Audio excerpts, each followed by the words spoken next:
you got to have a purpose, have a vision. I was very fortunate that I stumbled onto my vision. I mean, as you know, I was born in 1947 in Austria after the Second World War. And I didn't really like Austria when I grew up. I couldn't wait to get out of there. I couldn't see myself becoming a farmer or a worker in a factory or anything like that. Even though my parents wanted me to stay there and have a normal life. My father wanted me to become a police officer like he was. My mother wanted me just to stay there and marry a girl with the name of Heidi, hopefully, and have a bunch of kids and run around like the Van Trapp family in The Sound of Music. But that was their vision, not mine. My vision was totally different. I felt that I was born for something special, for something unique, for something big. Then one day I went to school. I remember I was 11 years old, and they showed a documentary about America. And there they showed in this documentary the huge skyscrapers, the high-rises, the huge bridges, the 6-lane freeways, the huge cars with the wings sticking out, and all of this stuff. And I said to myself, that's where I want to be. I don't want to be around here with these little farmhouses and these little buildings, and everything is old. I want to be in America. One day after school, I walked by a store in Graz, which was called Brühl. And it was the only store that really sold kind of American stuff. So one day, they had jeans there, American jeans. And then they had the bull walker. And then they had an expander, and some barbells and some dumbbells and an exercise bench in the window. So I went inside and I looked around and I looked at this stuff, and then I saw a magazine. I saw a bodybuilding magazine that had Reg Park on the cover. Reg Park was then a 3-time Mr. Universe. And I saw him on the big screen as Hercules. And on the cover it said, how Reg Park, Mr. Universe, became the Hercules star. That's what the cover story was all about. So I looked at the cover and I said to myself, I got to get this magazine. So I bought the magazine, I took it home and I read it over and over from the front page to the back. It had everything in there, how he trained, how he was working out in Leeds, England, in a factory town, how he worked out every day for 3-4 hours and became the strongest man of Europe, and how he won Mr. Europe and Mr. Great Britain, and then eventually Mr. Universe. And how he won the second Mr. Universe and the third Mr. Universe. And how he was discovered to play the starring role in Hercules. I read that and I said to myself, wow, this is the blueprint for my life. This is exactly what I want to do. I want to become a bodybuilding champion just like Reg Park. I want to get into movies just like Reg Park. And I want to make millions of dollars and be rich and famous, just like Reg Park. 74% hate their job in America. Now, there's not much different when you come to Europe. The majority of people don't like what they're doing because they're really not doing it because they didn't have a goal and they followed this goal. They just aimlessly drift around, and then all of a sudden there's a job opening, so they get that job because you have to work. But then when you work, it's a chore. It's work. It's not fun.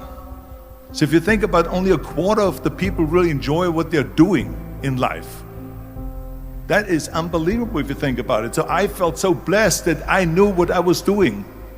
It's like a medical student that studies and knows he wants to become a doctor. You know where to go. So I knew where to go.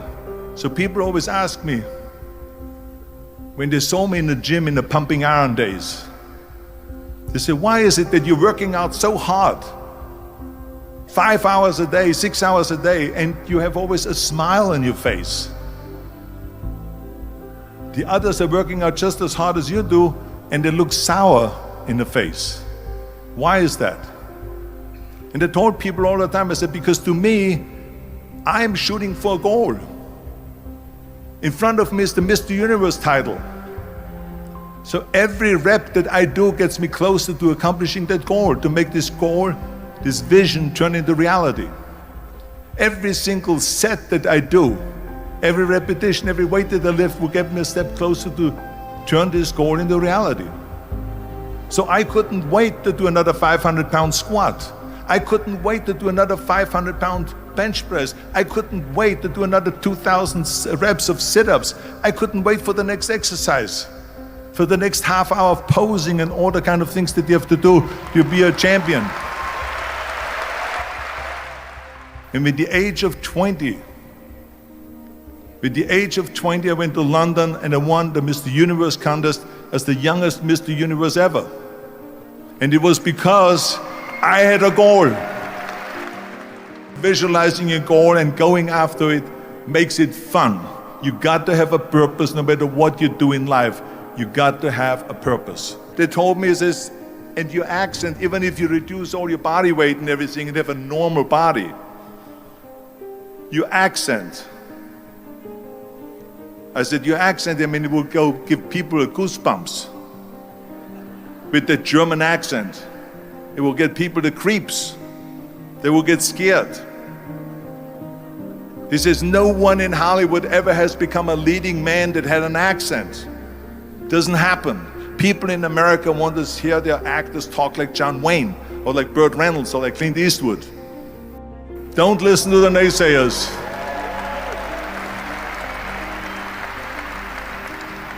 Everything I ever did, the thing that I heard out of people's mouth was, that's impossible. That can't be done. Or no. I remember when I wanted to be a bodybuilding champion, including my parents and everyone else around me, said this is impossible. Why don't you become a ski champion? That's what they do in Austria. Or a bicycle champion, or do some track and field. You can't be a bodybuilding champion. That is exactly what I heard, and of course I proved to the people that it can't be done. So whenever someone said to me, it can't be done, I heard it can be done. When they said no, I heard yes. And when they said it's impossible, I heard it is possible. When you start doubting yourself, that's very dangerous. Because now what you're basically saying is that if my plan doesn't work,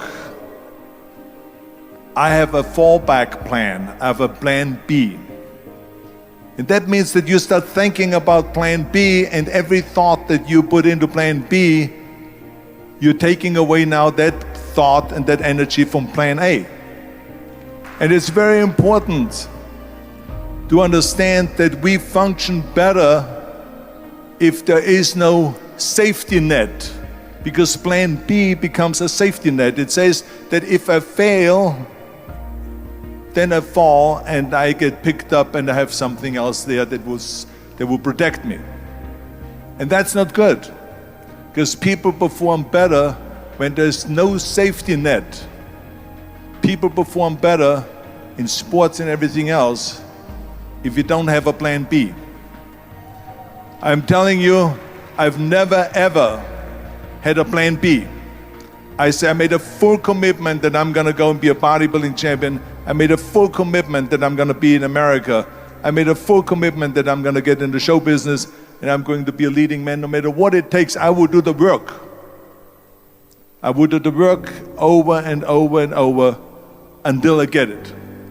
And the same was in politics and everything like that. So to me, it is very dangerous to have a plan B, because you're cutting yourself off from the chance of really succeeding. And the reason, one of the main reasons why people want to have a plan B is because they are worried about failing. What is if I fail, then I don't have anything else? Well, let me tell you something, don't be afraid of failing, because there's nothing wrong with failing. You have to fail in order to climb that ladder. There's no one that doesn't fail. Michael Jordan said in one of his interviews, when they said, "You are unbelievable, you're the greatest basketball player of all times." I mean, tell me about that. And he says, "Well, you're just mentioning the successes. But he says, for me to become the greatest basketball player, I missed 9,000 shots when I was playing basketball at the NBA games. So during these games that he was so successful, he missed 9,000 shots. Does it make him a failure? No. He's one of the greatest basketball players of all times, but he failed 9,000 times. Do you get it? We all fail. It's okay. What is not okay is that when you fail, you stay down. Whoever stays down is a loser.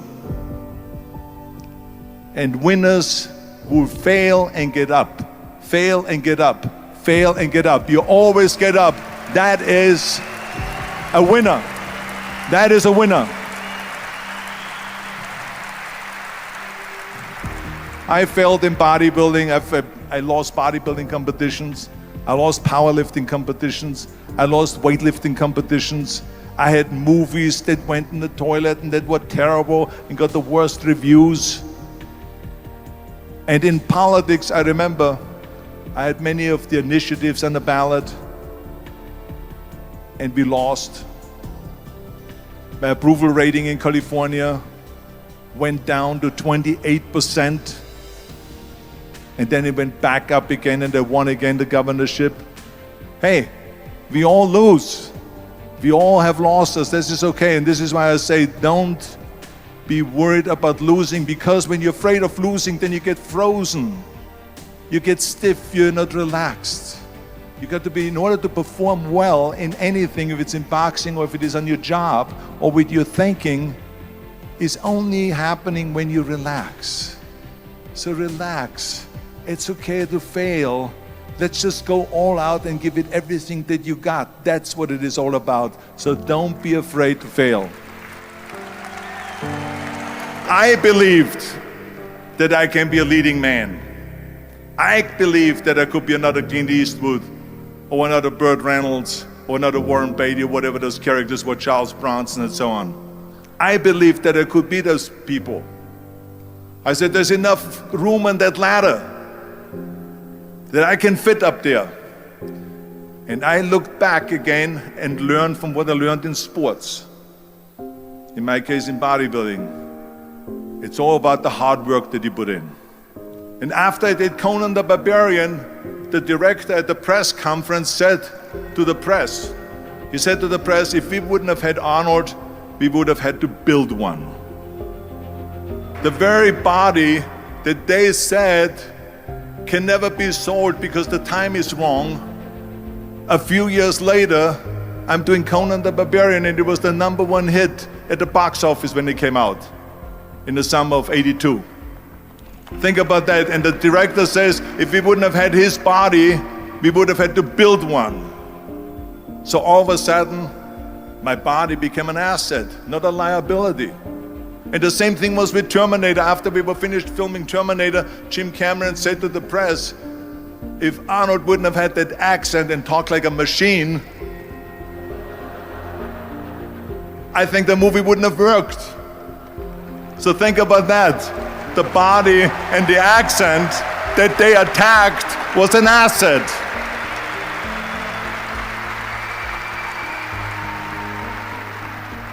But I didn't listen to those losers. I didn't listen to them at all.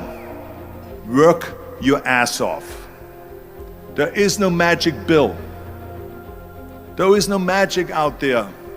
You cannot get around. You have to work and work and work. And Muhammad Ali worked his butt off.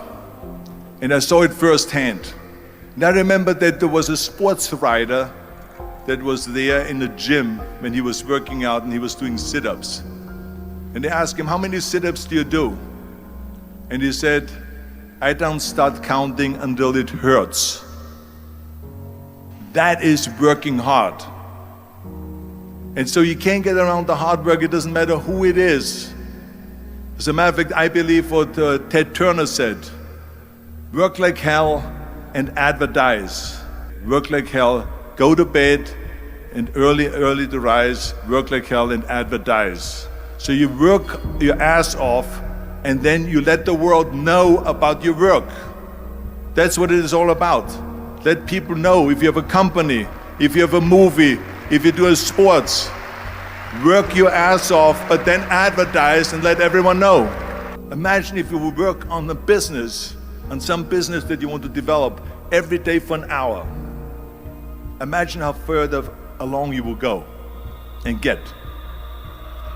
So it drives me nuts because when people say we don't have the time, we have 24 hours a day. We sleep 6 hours a day, so that gives you still 18 hours. The average person works around 8 to 10 hours. So let's assume it's 10 hours, so we have 8 hours left. Then you travel around an hour a day, maybe 2 hours a day. So now you have still 6 hours left. So what do you do with these 6 hours? But you can see how much time there is available if you organize your day. So you got to work hard. I mean, let me tell you something. When I went to America, I went to college. I went and worked out 5 hours a day, and I was working on construction. Because in those days in bodybuilding, there was no money.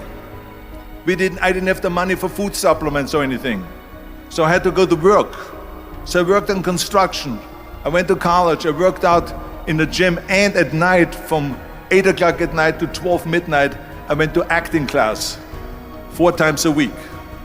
So I did all of that. There was not one single minute that I wasted. And this is why I'm standing here today.